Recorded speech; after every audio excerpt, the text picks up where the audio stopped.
Hello everyone, welcome to ITS classes education for all. दोस्तों, हमने start किया था क्लास 11th की केमिस्ट्री का chapter number 1 some basic concept of chemistry. हमने पार्ट 21 तक कवर कर चुके हैं। आज हमारा ये 22 पार्ट है। केमिस्ट्री को हम बिल्कुल डिटेल से स्टार्टिंग से और एकदम बेसिक से स्टार्ट कर रहे हैं।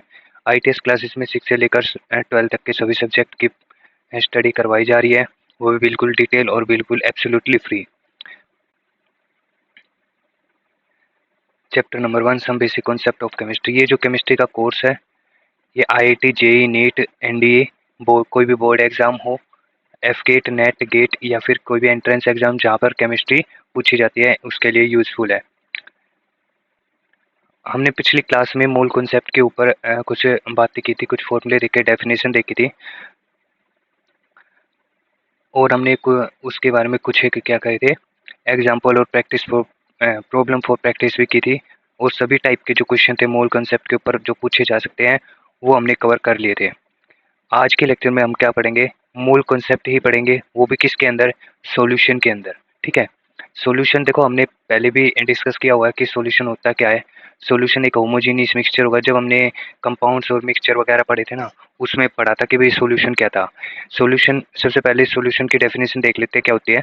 सॉल्यूशन एक होमोजीनियस मिक्सचर होता है। होमोजीनियस का मतलब होता है, होमो का मतलब होता है यहाँ पर सेम, होमो का मतलब होता है सेम, यानी कि जिसके अंदर सेम तरह के एलिमेंट या कंपाउंड प्रेजेंट हो। ठीक है, उस मिक्सचर को बोलते हैं होमोजीनियस मिक्सचर, जिसमें सेम अमाउंट क्या हो, सेम कंपाउंड या फिर उसके एलिमेंट्स हो, प्रेजेंट हो। ठीक है, तो वो क्या होता है, होमोजीनियस मिक्सचर। यानी कि सॉल्यूशन है वो होमोजीनियस मिक्सचर होना चाहिए, और केमिकली नॉन रिएक्टिंग सब्सटेंस। यानी कि मान लो दो सॉल्यूशन है, दो कोई भी केमिकली लिक्विड है, एक लिक्विड ए है और एक लिक्विड बी है। ठीक है, इसको जब हम कंबाइन करेंगे तो वो केमिकली क्या होना चाहिए, रिएक्ट नहीं करना होना चाहिए। ठीक है, केमिकली रिएक्ट नहीं करे वो। ठीक है, उस वाले मिक्सचर को ही क्या बोलते हैं, सॉल्यूशन बोलते हैं। देखो मान लो यहाँ पर कुछ क्या है, ये कुछ एक कंपाउंड पड़े हुआ है। ठीक है, ये लिक्विड में दूसरा है। ठीक है, हमें क्या करें, ये सॉलिड वाला पार्ट इसके अंदर मिक्स करवाया। ठीक है, मिक्स करवाया, ये केमिकली कंबाइन नहीं होंगे, परंतु ये एक दूसरे से इस तरीके से डिसोल्व हो जाएंगे, और हमें ये पता, हम इनको क्या करें, अपनी आंखों से सेपरेट नहीं कर पाएंगे। ठीक है, तो इसी को क्या बोला जाता है, सॉल्यूशन बोला जाता है। ठीक है, अब एक बाइनरी सॉल्यूशन के बारे में और पढ़ लेते हैं। बाइनरी सॉल्यूशन क्या होता है, ओनली टू कंपोनेंट्स। मतलब कि बाइनरी सॉल्यूशन में क्या होगा, बाइनरी का मतलब होता है टू। ठीक है, जिसके अंदर दो कंपोनेंट प्रेजेंट हो, वो क्या होता है, बाइनरी सॉल्यूशन होता है। ठीक है, एक तो दो कंपोनेंट कौन कौन से होंगे, एक तो होगा सोल्यूट और एक होगा सोलवेंट। ठीक है, एक होगा सोल्यूट कंपोनेंट और एक होगा सोलवेंट कंपोनेंट। सोल्यूट क्या होगा, जिसकी अमाउंट कम हो। ठीक है, जिसकी अमाउंट कम हो वो क्या होता है, सोल्यूट। और सोलवेंट क्या होता है, जिसकी अमाउंट ज़्यादा हो। ठीक है, सोल्यूट प्लस सोलवेंट ये दोनों मिला के हमें क्या बना देते हैं, एक सॉल्यूशन बना देते हैं। उसी सॉल्यूशन को हम क्या बोल रहे हैं, बाइनरी सॉल्यूशन बोल रहे हैं, क्योंकि इसके अंदर एक सोल्यूट प्रेजेंट है और एक सोलवेंट प्रेजेंट है, बस। ठीक है, और क्या होता है, देखो सोल्यूट के अंदर मेनली जर्नली कौन कौन सी स्टेट में प्रेजेंट हो सकते हैं कंपोनेंट, एक तो सॉलिड में, लिक्विड में, गैस में। ठीक है, परंतु जो सोलवेंट होता है वो जर्नली में, ये वैसे प्रेजेंट तो इसमें भी हो सकता है सॉलिड गैस में, परंतु जनरली जब हम क्या करते हैं, लैब में काम करते हैं, तो हमें ज़्यादातर लिक्विड में सोलवेंट लेना होता है। ठीक है, और सोल्यूट हम सॉलिड, लिक्विड, गैस जनरली तीनों में ले सकते हैं। ठीक है, यहाँ तक बात हमें समझ में आ गई। आगे बात करते हैं कंसंट्रेशन ऑफ ए सॉल्यूशन की। देखो कंसंट्रेशन का मतलब क्या होता है, कि हमें पता है भाई एक में क्या है, सोल्यूट है। ठीक है, एक में क्या है, सोलवेंट है। ठीक है, अब सोल्यूट को सोलवेंट में मैं ऐड कर रहा हूँ, ये मान लो सोल्यूट है। ठीक है, और ये मान ले ये सोलवेंट है, ऐसा समझ।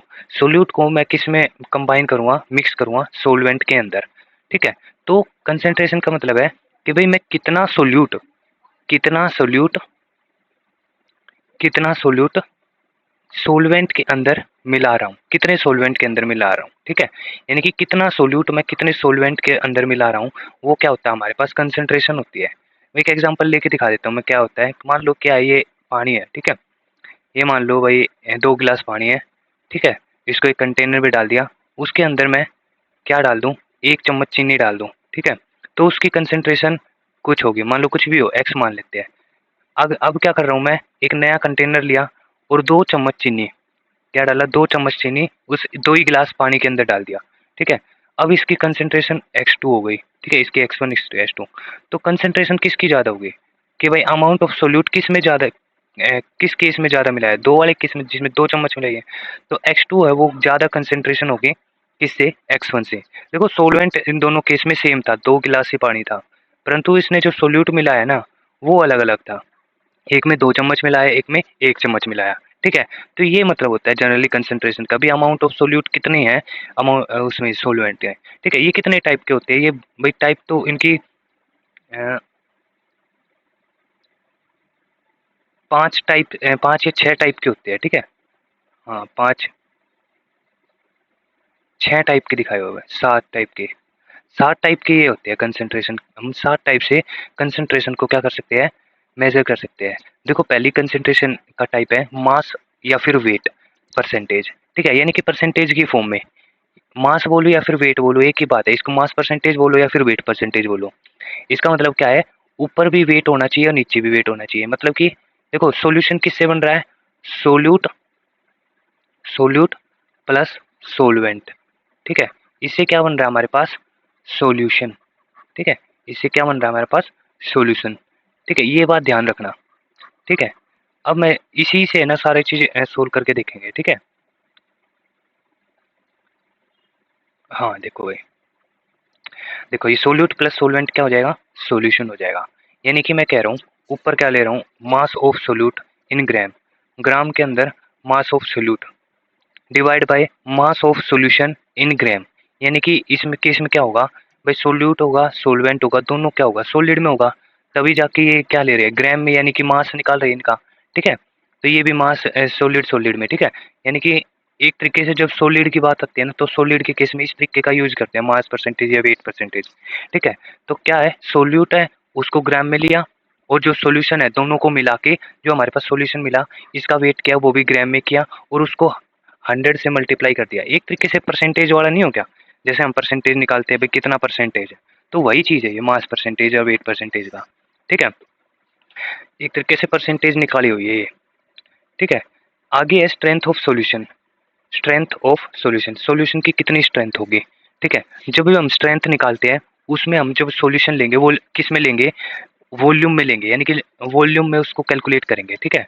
सॉल्यूशन को देखो ऊपर क्या लिया है हमने, मास of solute in gram, gram के अंदर क्या ले लिया, उसका सोल्यूट ले लिया, ठीक है। और volume of solution in litre, मतलब कि क्या, ये मान लो एक तरीके से जैसे मैंने एग्जांपल दिया, 1 लीटर पानी है, ठीक है, उसके अंदर मैंने सोल्यूट मिलाया है क्या, 1 लीटर पानी है उसके अंदर मैंने मिला दिया क्या, कोई भी ग्राम में मान लो 5 ग्राम 10 ग्राम या 20 ग्राम, जितने भी 10 ग्राम मान लेते हैं, 10 ग्राम क्या मिला दिया मैंने, इसमें शुगर मिला दी। तो इसकी जो क्या होगी, इसका सॉल्यूशन तो 1 ही लीटर रहेगा, है ना। जो मैंने क्या किया है, शुगर को इसमें वाटर में सोलवेंट में मिलाया, तो टोटल जो वो बनेगा ना वॉल्यूम, वो भी 1 लीटर ही रहेगा, तो 10 ग्राम/1 लीटर, तो 10 इसकी स्ट्रेंथ आ जाएगी, 10 ग्राम पर लीटर, 10 ग्राम पर लीटर इसकी क्या आ जाएगी, स्ट्रेंथ आ जाएगी, ठीक है। तो स्ट्रेंथ को इस तरीके से मेजर करते हैं। आगे करते हैं भाई, आगे है मोलैरिटी ऑफ सॉल्यूशन, बहुत इंपॉर्टेंट है। अब भी जो भी टॉप टाइप आएंगे ना बहुत इंपॉर्टेंट है। ये लगा लो कि भाई जितने भी एग्जाम होते हैं ना, हर एक में कुछ ना कुछ इसके क्वेश्चन हमें दिख ही जाते हैं, ठीक है। चाहे किसी तरीके से घुमा फिरा के क्वेश्चन पूछे, पर पूछेगा जरूर, ठीक है। मोलैरिटी ऑफ सॉल्यूशन उसको हम डिनोट करते हैं कैपिटल एम से। अब कैपिटल एम क्या है, देखो मैं कह रहा हूँ कि भाई अब ना तो ग्राम लिया हमने, ठीक है, ना तो सोल्यूट को ग्राम में मेजर किया, हमने किस में मेजर किया, इसको मोल्स में मेजर कर लिया, ठीक है। हमने पढ़ा है कि भाई 1 मोल में क्या होते हैं, 1 मोल में 6.022 इंटू 10⁻23 एटम होते हैं या फिर मोलिक्यूल होते हैं, ठीक है। और ये किसके इक्वल था, ये इक्वल हो सकता था एटॉमिक मास के, एलिमेंट का कोई भी होगा उसका एटॉमिक मास के इक्वल हो सकता है, या फिर किसके इक्वल हो सकता है, कोई भी मोलिक्यूल है उसका मोलिकुलर मास के बराबर हो सकता है, ठीक है। मोलिकुलर मास के बराबर हो सकता है, या फिर 22.4 लीटर, ठीक है, 22.4 litre at STP, standard temperature pressure पे, ठीक है। या फिर ये हो सकता है, एक ये वाली लाइन याद करनी है, 1 मोल वाली, ठीक है। इससे सारे मोल के कॉन्सेप्ट के क्वेश्चन सोल्व हो जाएंगे। तो इसमें क्या कह रहा है भाई, देखो ये जो मोल में लिया होगा ना, जो सोल्यूट होगा, हमने सोल्यूट प्लस सोलवेंट, क्या बन गया हमारे पास, सॉल्यूशन बन गया। ठीक है, जो सोल्यूट ले रहे हैं हम नंबर ऑफ मोल्स में कैलकुलेट करेंगे। ठीक है, और जो नीचे सॉल्यूशन बनेगा ना, जो टोटल सॉल्यूशन बनेगा वो किस में लेंगे, लीटर में लेंगे। ठीक है, तो नंबर ऑफ मोल्स निकालने का क्या फॉर्मूला होता है, हमें मैंने पहले ही बताया है। नंबर ऑफ मोल्स कैसे निकालते हैं, जैसे हमने निकाले थे कि भाई given mass divide by molar mass, given mass divide by molar mass, इस तरीके से निकालते थे। ठीक है, तो ये क्या है, नंबर ऑफ मोल्स निकालने का वही लिखा हुआ है, मास ऑफ सोल्यूट, यानी कि जितना भी मास सोल्यूट का दिया हुआ है। ठीक है, या फिर एक्चुअल मास बोल सकते हैं इसको, या और divide by molar mass of solute, कोई भी सोल्यूट होगा उसका मोलर मास कितना होगा। ठीक है, मोलर मास भी कैलकुलेट करना बताया मैंने। ठीक है, तो इससे हम क्या निकालते हैं, number of moles. Number of moles को हम स्मॉल एन से क्या करते हैं, डिनोट कर लेते हैं। ठीक है, divide by volume of solution.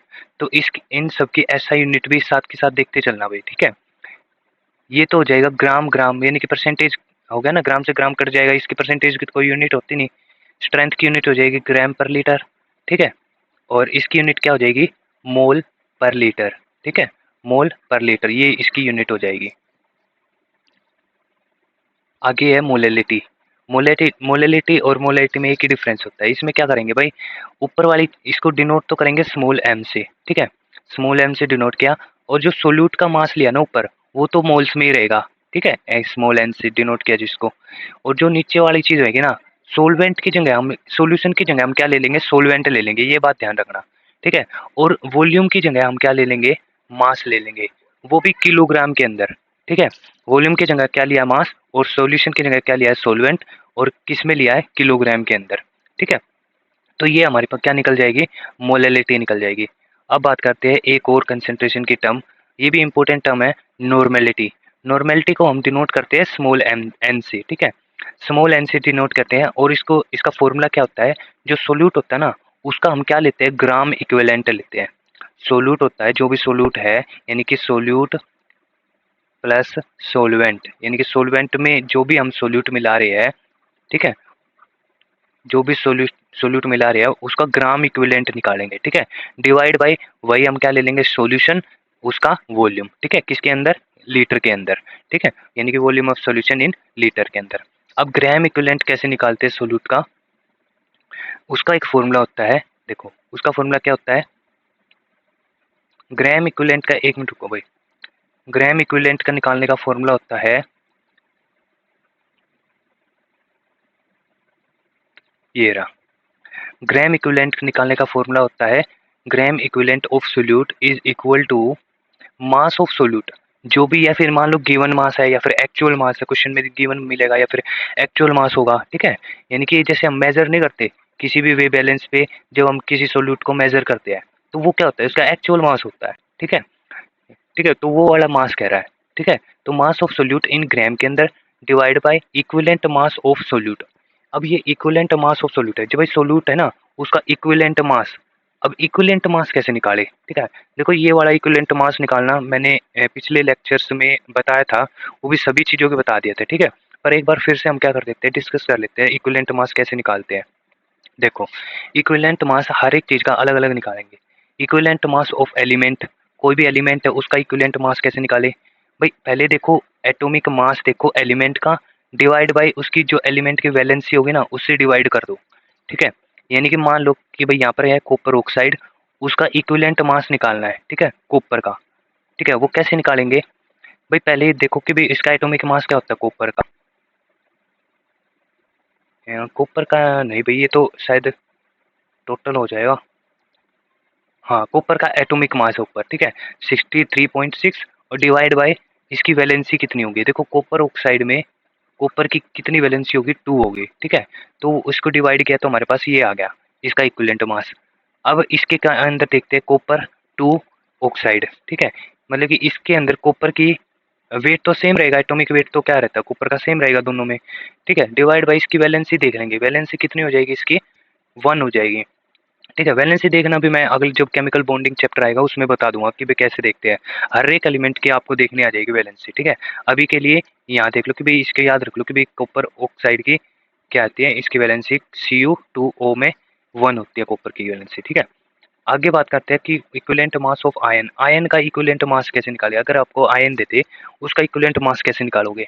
देखो ऊपर हमने जो भी लिया, देखो यहाँ क्या लेंगे, आयन के केस में क्या होता है, फॉर्मूला मास होता है, ठीक है। अब मोलिकुलर मास की जगह पे हम क्या यूज करते हैं, फॉर्मूला मास यूज करते हैं, ठीक है। Divide by charge on ion, ठीक है। तो आयन का formula mass divide by charge on ion, यानी कि CO3 नेगेटिव का अगर मैं निकालना चाहूँ इक्विवेलेंट वेट या इक्विवेलेंट मास, कैसे निकालूंगा, फिर पहले फॉर्मूला मास निकालूंगा। कार्बन का 12, 3 ऑक्सीजन है, एक का होता है 16, इसको कैलकुलेट किया, formula mass divide by charge कितना है इस पे, 2 नेगेटिव, ठीक है। तो ये हमारे पास क्या आ जाएगा, 30। अगला क्या है, इक्विवेलेंट मास ऑफ ऑक्सीडाइजिंग और रिड्यूसिंग एजेंट। ऑक्सीडाइजिंग और रिड्यूसिंग एजेंट का इक्विवेलेंट मास निकालना है। वो कैसे निकालेंगे, ऊपर क्या जो भी कंपाउंड होगा उसका मोलिकुलर मास निकालेंगे, डिवाइड बाय, भाई ऑक्सीजन, ऑक्सीडाइजिंग एजेंट के केस में क्या होगा, ऑक्सीडाइजिंग एजेंट क्या होता है, जो दूसरों को ऑक्सीडाइज करे और खुद रिड्यूस हो जाए। रिड्यूस होने में क्या होता है, दूसरों को ऑक्सीडाइज करे और खुद रिड्यूस हो जाए। यानी कि ऑक्सीडाइजिंग एजेंट में हम क्या देखेंगे कि भी कितने नंबर ऑफ इलेक्ट्रॉन लोस्ट कर रहा है, ठीक है। वो दूसरा कंपाउंड, जो दूसरा कंपाउंड कितने इलेक्ट्रॉन लोस्ट कर रहा है और कितने इलेक्ट्रॉन, रिड्यूसिंग एजेंट में क्या देखेंगे, कितना इलेक्ट्रॉन वो गेन कर रहा है वो मॉलिक्यूल, ठीक है। इसका थोड़ा भाई मुझे लग रहा है गलत होगा कि भाई ऑक्सीडाइजिंग एजेंट तो क्या होता है, वो क्या करता है, दूसरों को ऑक्सीडाइज कर रहा है, खुद रिड्यूस हो रहा है। और रिड्यूस क्या करता है, रिडक्शन जब भी होता है वो गेन ऑफ इलेक्ट्रॉन होता है, ठीक है, गेन ऑफ इलेक्ट्रॉन होता है। अब और रिड्यूसिंग एजेंट के केस में क्या होगा, दूसरों को तो क्या करेगा, रिड्यूस करेगा, खुद ऑक्सीडाइज हो जाएगा। अब खुद ऑक्सीडाइज हो जाएगा, इसका देखेंगे तो इसके केस में क्या होगा, ये इलेक्ट्रॉन को क्या करेगा, ऑक्सीडाइज हो रहा है तो लॉस ऑफ इलेक्ट्रॉन करेगा, ठीक है। ये एक तरीके से इस केस में देखना पड़ेगा कि भाई वो उस अपने उसकी बात कर रहा है या दूसरे की बात कर रहा है, ठीक है। शायद अपने की बात करेगा, ठीक है। इसको रिवर्स कर देना, इसको इस तरफ लिख लेना, इसको इस तरफ लिख लेना, ठीक है। आगे बात करते हैं equivalent mass of acid.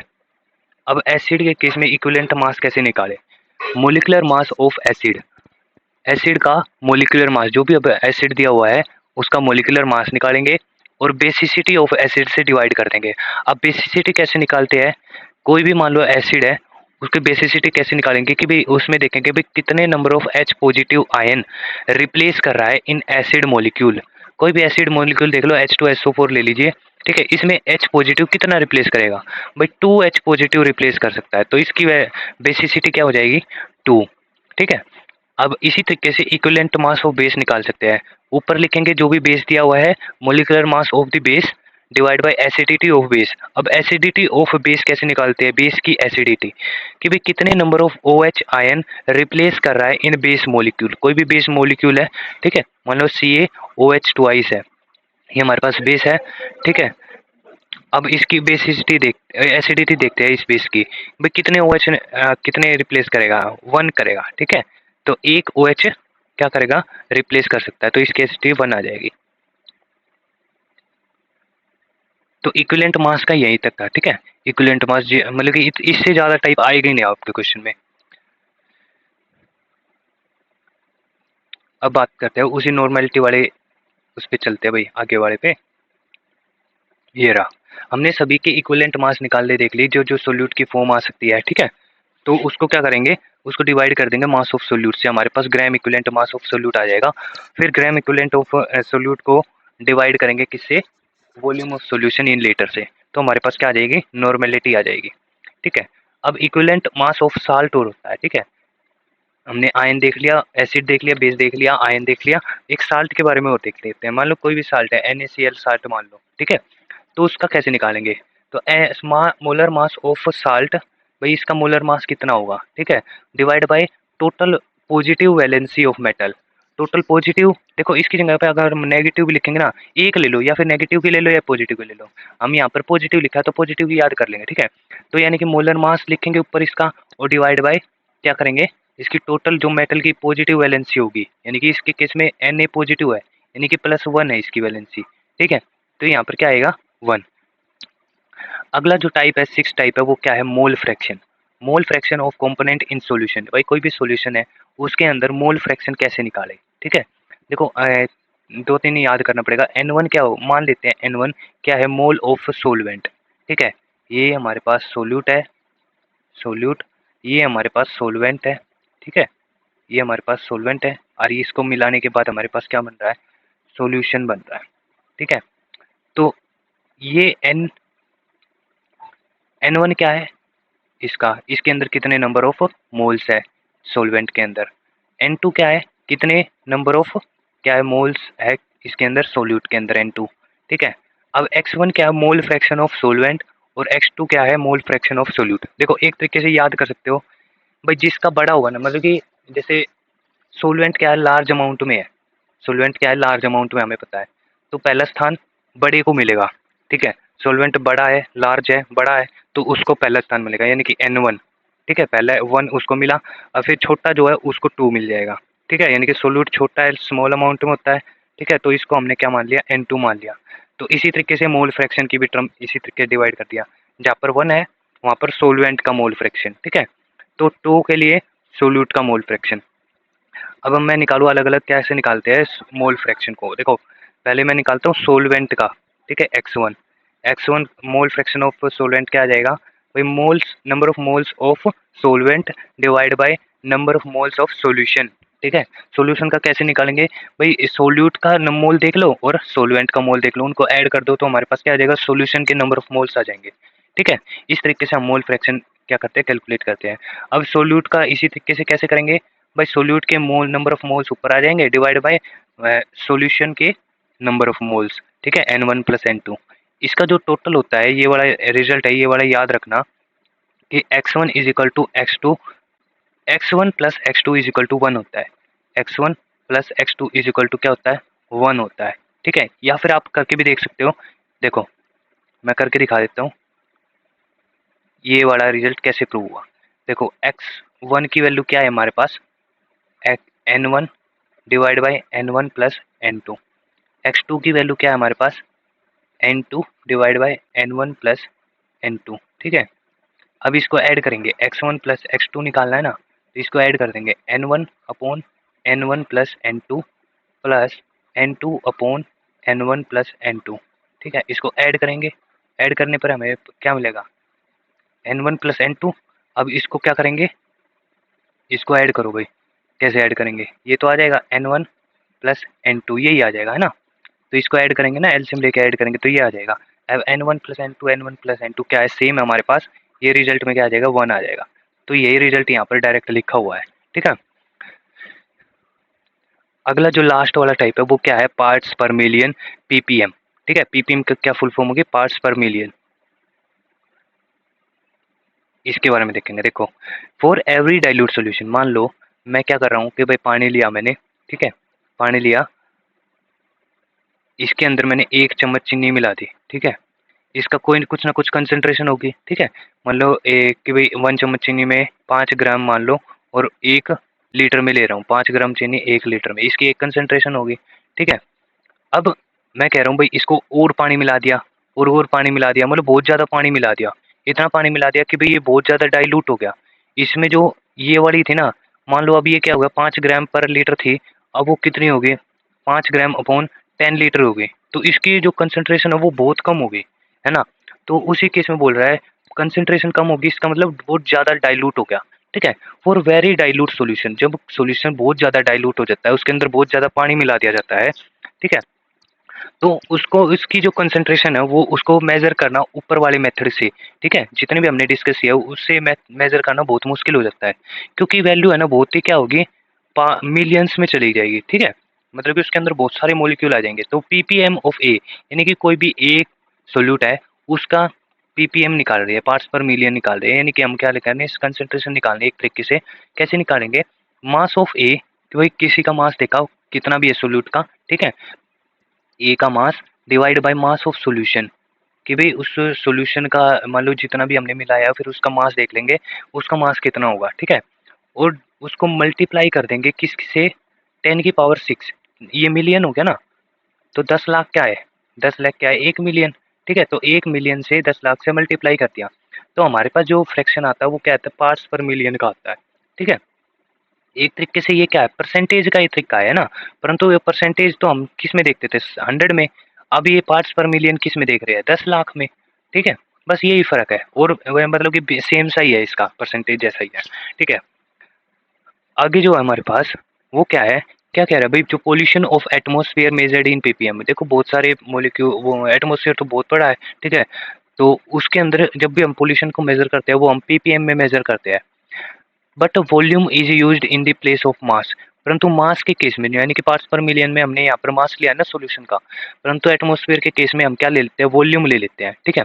Volume of harmful gas in centimetre cube, जो हार्मफुल गैस का वॉल्यूम होता है उसको हम सेंटीमीटर क्यूब में ले लेते हैं, प्रेजेंट इन 10⁻⁶ सेंटीमीटर क्यूब, यानी कि वॉल्यूम लिया है तो वॉल्यूम को एक तरीके से यूनिट दे दिया हम भाई, सेंटीमीटर क्यूब में देखेंगे, ठीक है, जो एयर के अंदर प्रेजेंट होगी। एक तरीके से मास की जगह पे हम क्या करते हैं, एटमॉस्फेयर या पोल्यूशन की कंडीशन में सेंटीमीटर क्यूब वॉल्यूम ले लेते हैं। अब ये केस है भाई एक, या फिर नोट डाल के लिखो कि मोलैलिटी या फिर मोल फ्रैक्शन, ये जो दो चीजें होती है ना, मोलैलिटी और मोल फ्रैक्शन, याद रख लेना, वो टेम्परेचर के साथ चेंज नहीं होती, do not change with temperature, temperature के साथ चेंज नहीं होते, मतलब कि कम कर लो या फिर टेम्परेचर को बढ़ा लो, वो चेंज नहीं करेगा। क्यों नहीं करेगा, क्योंकि उसके अंदर मास इन्वॉल्व होता है, जो भी सोलवेंट होता है ना, यानी कि हम सोलवेंट का देखते हैं या फिर सॉल्यूशन का जो भी देखते हैं, हम मोलैलिटी के केस में तो सोलवेंट का मास देखते हैं, ठीक है, पर वो क्या है, सोलवेंट का मास क्या नहीं होता, उसके अंदर मास होता है, ठीक है, तो वो मास है ना वो चेंज नहीं होता, टेम्परेचर हम अगर चेंज करते हैं, टेम्परेचर बढ़ाएंगे या घटाएंगे तो जो मास होगा वो चेंज नहीं करेगा, ठीक है। अगर देखो कंसंट्रेशन तो हम वही लेंगे जो समय, जो टेम्परेचर के साथ या फिर कम से कम कंडीशन लगाई जाए तो कम से कम चेंज हो, ठीक है। तो हम क्या करते हैं, बहुत सी चीज़ों में क्या करते हैं, कंसंट्रेशन को यानी कि टेम्परेचर को वेरी कर करके देखते हैं, ठीक है, कोई भी कंडीशन लगाते हैं टेम्परेचर को वेरी तो करना पड़ता है, तो ऐसी कंसंट्रेशन ले जिसमें हमारे पास टेम्परेचर के साथ चेंजमेंट ना हो, ठीक है। अगर हम मास लेते हैं तो मास है ना वो टेम्परेचर के साथ चेंज नहीं होता, ठीक है, तो मोल फ्रैक्शन के अंदर भी क्या है, मास कंसीडर किया है, और मोलैलिटी के अंदर भी मास कंसीडर किया है। एक दो टर्म आती है, एक मोलैलिटी आती है और एक नॉर्मलिटी आती है। इन दोनों में क्या होते हैं, क्या लेते हैं हम, इन दोनों में हम वॉल्यूम लेते हैं सॉल्यूशन का, ठीक है, पर वो वॉल्यूम टेम्परेचर के साथ चेंज हो जाता है, ठीक है। जब हम पढ़ेंगे जब गैस वो बॉयज लॉ पढ़ेंगे जैसे कि, ठीक है, उस केस में देखेंगे कि चार्ल्स लॉ, बॉयल्स लॉ, उस केस में क्या आता है, वहाँ पे टेम्परेचर और वॉल्यूम का या टेम्परेचर का, प्रेशर का, इनका क्या दिखाया, रिलेशन दिखाया जाता है कि भाई टेम्परेचर करते हैं तो वो चेंज होता है, तो ये क्या होगा, वॉल्यूम इन्वॉल्व है इसके लिए, इसलिए ये क्या है, नॉर्मलिटी और मोलैलिटी को हम प्रेफर्ड नहीं करते, ठीक है। हम कौन सा चीज़ प्रेफर करते हैं, मोलैलिटी और मोल फ्रैक्शन प्रेफर करते हैं लैब के केस में, ठीक है, क्योंकि मास आ गया ना इसके अंदर, और मास टेम्परेचर के साथ चेंज नहीं करता, ठीक है। देखो एक तरीके से मान सकता हूँ भाई, P V is equal to N R T होता है ना, उस केस में देख लेते हैं भाई टेम्परेचर और वॉल्यूम का, देखो डायरेक्ट का रिलेशन है, ठीक है। टेम्परेचर, ये वॉल्यूम हो गया हमारे पास, ये टेम्परेचर, डायरेक्ट का रिलेशन है, डायरेक्ट का है तो इसका मतलब जब टेम्परेचर बढ़ाएंगे तो वॉल्यूम बढ़ जाएगा और टेम्परेचर घटाएंगे तो वॉल्यूम भी घट जाएगा, तो इसलिए क्या हो रहा है हमारे पास, ये वेरी कर रहा है, मोलैलिटी और मोल फ्रैक्शन चेंज नहीं हो रहा, और नॉर्मलिटी और मोलैलिटी, मोलैलिटी और नॉर्मलिटी चेंज हो रही है।